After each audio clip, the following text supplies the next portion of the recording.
पिलामाने बास तुम mobile number और डेट ऑफ बर्थ देकी केमती एडमिट कार्ड डाउनलोड कर SSB portal step by step process एठारे कहि रखिबी जहाद्वारा समस्ते खूब सहजरे निजर एडमिट कार्ड डाउनलोड करिपारिबो। नमस्कार दोस्तों, इस वीडियो को लाइक करें, हमारे चैनल को सब्सक्राइब करें, इस घंटी के आइकन को दबाएं, ऑल सेलेक्ट करें हमारी सभी वीडियो सबसे पहले देखने के लिए। पिलामाने तुमको कमेंट बॉक्स रे गोटे लिंक दे दोची एसएसबी ओडिशा रा, ठीक अछि।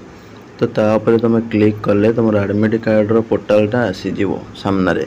तो फास्ट जो लिंक रहइबो जोटा कि सीपीटी बा Odisha PG entrance hall ticket ता ऊपर क्लिक करिवो बा साइड रे जो थिबो व्यू ऑप्शन ता ऊपर क्लिक करिवो। क्लिक कला पर तुम ए टाइप रो इंटरफेस ओपन हो जीवो।